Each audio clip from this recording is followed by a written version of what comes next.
Hey guys, welcome back to the AJ Analysis channel, where today I hope you've all had a good start to the weekend. I dare say a lot of you have, because Manchester United have just won 3-1 in their final pre-season game, kind of, with the first team against Lens. Now, is it pronounced Lens or Lons? I'm not too sure.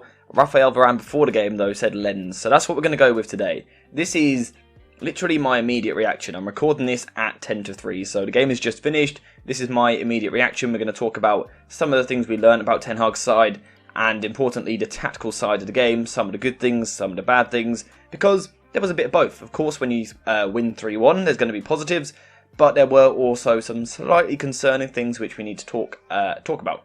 But before that, if you guys could subscribe, that would be greatly appreciated. I really want to hit 17,000 subscribers by the end of tomorrow and 20,000 subscribers by the end of the year. So if you could help by subscribing, that would be greatly appreciated. But let's get into the tactical side of it, where I thought United were, pretty interesting in their approach. I thought United played pretty well for decent periods of the game. Let me just move Lens into their proper shape. I thought United were good without being brilliant, but some bright sparks. One of the good things that I would say we saw in this performance was United's ability to play the ball out from the back. Before we continue into the video, I want to talk to you guys about today's video sponsor, the Football Shirt Club, who kindly sent me this mystery box for me to try out for myself. And as you guys would have seen in recent videos, it allowed me to get this lovely PSV shirt. On top of that, we also got some really nice playing cards as well. Now, I can't quite show you the quality of these on camera, but trust me, they really are really nice quality. We can see we've got Marcus Rashford there. We also got a really nice information card as well, which you can read there. You can pause it if you want to read it. I will be reading it later. But it kind of tells you all about the kit and the team that are wearing it. And genuinely all round, it's just really high quality. It's a brilliant service, which I really highly recommend. If you guys want to check it out, you can use the link in the description down below. I know for sure I will be getting myself another mystery box. And who knows, maybe one day one of those shirts will go in one of those frames up there. If you want to check it out, use the link in the description down below, and also use code AJ10 on your order for a lovely little discount. This is an area where, of course, in the past United have struggled. They looked really good in doing this pretty much throughout the game. There weren't many situations where I thought United were caught out too much in these areas, and I think everyone individually done pretty well in these situations. The structure was also interesting, because it was the same structure that we saw against Dortmund, where Luke Shaw was dropping in as the left-sided centre-back, alongside Onana and Raphael Varane, and Lisandro Martinez is moving into midfield like this. So this was the build-up structure which Manchester United were using to play out from goal kicks. Now, what we need to consider kind of moving forward is that this could become a problem during the season due to the lack of width in the build-up structure. There's no left-hand side to it. However, in this game it worked really well, because what's kind of happening is the ball goes to Luke Shaw most of the time, and then as this player comes to press, Lisandro Martinez is able to kind of stay on their blind side, so he either moves inside into here to receive the ball, where he's really good getting the ball on the turn. He was then kind of waiting to be pressed, and then letting the ball go back to Luke Shaw, so that was working quite well. But also, because he's on the blind side, Lisandro Martinez can also step out into this position to receive the ball. And in general, I felt that United played the ball out from the back pretty comfortably for the entire 90 minutes, really. Now, having played the ball out from the back pretty easily, Manchester United did control possession for large periods of this game, up until probably the 70th minute, where Lens started coming to it a bit more. What was interesting, though, from United in these situations was the build-up structure. In pre-season, we've seen a lot of rotations, although it has often been something resembling kind of a 3-diamond-3 shape. In this game, it's a little bit different, because it was often a 3-2, which was still rotating. Bruno Fernandes and Mason Mount were often higher, although, again, in situations they can drop deeper. But it tended to be two of the centre-backs, or the two centre-backs, I should say, with one of the full-backs, whilst the other full-back moved a little bit higher into midfield, and inverted slightly. They weren't coming all the way into this area. It was kind of this sort of off-balance 3-2 shape, which was actually a shape we saw a lot from Erik ten Hag's Ajax side the last season before he joined United. So it could work this way round, or it could work more like this. Some which looked a little bit like this, and this allowed United to move the ball forward quite well. The problem that they had from this position, and it's a problem which I've spoken about a lot, particularly during the first half, is the side is just far too direct, far too keen to get the ball forward. Now, this was kind of encouraged by the fact that Lens played with a really open approach. Lens were operating with quite a high line, which meant that when United got the ball in these positions, there was the option to go forward, and like I've spoken about before, players like Casemiro are too keen to go forward. At times, slow it down, played a sideways pass, but United didn't do that in the first half. And as a result, it was incredibly transitional. We know Ten Hag wants to be the best transitioning team in the world, but you don't have to do it in every situation, because it was actually hurting United. The other problem was sloppiness. And that's where I was a little bit more concerned, because of course we are now approaching the start of the Premier League season. Next Monday, Manchester United will play Wolves in their first game of the season. It's a bad time to have individual errors in the side. We saw it against Borussia Dortmund, and we saw it again today, where Dalot in particular, really sloppy on the ball. I thought Lisandro Martinez had a couple of moments as well. Luke Shaw gave away a couple of poor passes. Casemiro, I wouldn't say it was sloppy passes, it was more kind of overly ambitious passes forward, but also Mason Mount and Bruno Fernandes weren't quite as good on the ball in terms of their attention in this game, especially in the first half. And that was a concern because United kept overturning the ball, and that kind of led to problems. I would say the big plus in the first half, though, was this young man on the left wing here, Alejandro Garnacho, who for me was the best player on the pitch throughout the game, and he might have just played himself into the starting 11 next week. He's probably competing with Jadon Sancho in terms of it's probably either going to be Garnacho left wing, Rashford up front, or Rashford left wing, Sancho up front. Garnacho might have played himself into contention, and I might do a video breaking down his performance because he was really very, very good.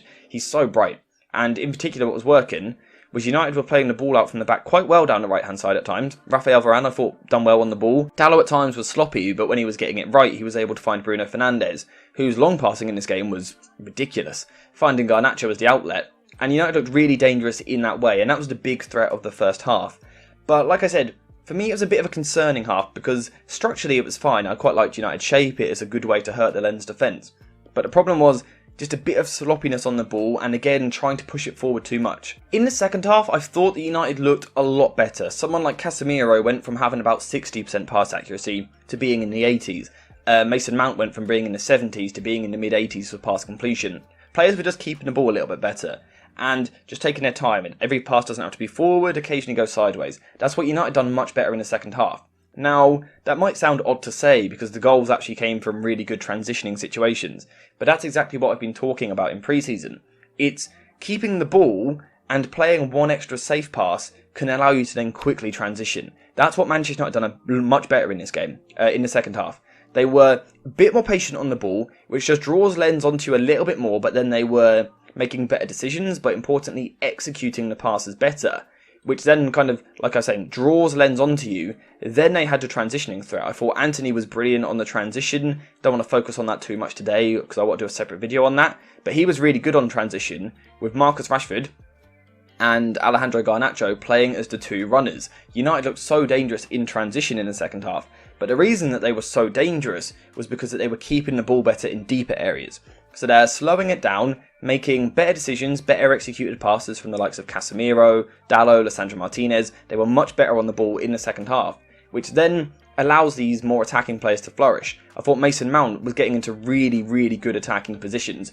He missed an absolute sitter, but it's one of those ones where if he had scored that, we're talking about one of the best goals I've seen United score in the past couple of seasons, because the move leading up to it was so good. It started with passing in the right-hand side, kind of in these deeper areas. The ball eventually got switched out by Bruno Fernandes to Garnacho and then to Mason Mount. So that's kind of the blueprint, I think, of what Erik Ten Hag is trying to do, and I think we saw it really clearly in this game. What we also saw, though, in my opinion, was the positives and the negatives of doing it. The positive is that when you get it right, you can tear teams apart, as United did in the second half. Lens couldn't handle them, really. United toasted them on the counter-attack or in the transition and scored some very nice goals. But in the first half, you've got the element of players getting the timings wrong and trying to rush it a little bit too much, combined with sloppiness, leads to situations where United were getting counter-attacked themselves. So that is something which Erik Ten Hag needs to kind of iron out in the next 9 days, basically, before the Wolves game. He needs to get these players to understand when to go forward and when to play it safer. Because in the second half, the players in deeper areas were a little bit safer on the ball, and that gave the attacking players, it gave Mason Mount, Bruno Fernandes, Antony, Garnacho, Marcus Rashford, the room to really express themselves on the ball and attack the opposition, because they were getting better quality of pass into them, which therefore allows them to take the ball on the turn and get into dangerous positions. So I think that's probably my thoughts from this game. I don't want to do a particularly long video on this, and I'm not going to break down the goals. I might do that another day. But I think we didn't actually learn a ton about this United side. It was kind of a reinforcement, I guess, of what we already knew. We already kind of knew what some of the strengths and weaknesses are, and that was heightened. It perhaps heightens the need for someone like Amrabat to come into this team, someone who, when the ball is being moved about a bit chaotically, you can get him on the ball, in the middle, slow it down and retain the ball. United do need that player in the squad. Amrabat could be that. Of course, the other big talking point of the day was Højlund, and just to quickly finish on this actually, I thought what we saw in this game was real potential where Højlund could be so dangerous, because there was a lot of balls from Onana which were going long into this area, and Rashford just wasn't really winning them. Højlund will be better at winning them because he's physical, but importantly, even when Rashford wasn't winning these balls in this area, the United players were getting on the second ball really well. When this ball was dropping in this position, there were several times where Onana has it here. He kind of boots it all the way long. Statistically, it's a failed pass because the defender wins the ball in the air, but Mason Mount and Bruno Fernandes were getting on the second ball really well. Then again, when you've got kind of runners in and around that, and also creative players, it made United look dangerous, and the prospect of adding that man in, who we saw unveiled before the game, Højlund up front, could be quite exciting. So that's a nice little positive note to finish the video on. But apart from that, I thought it was a good game. It was entertaining. It was good to see the players back at Old Trafford, and the fans, of course, as well. I thought United played pretty well. Erik ten Hag will have clear ideas of what needs to be ironed out, but he would have also been really impressed, in my opinion, with that first 20 minutes of the second half. I haven't seen his quotes yet, he might contradict that. But in general, I think United are in a good place heading in towards the start of the season based on this performance.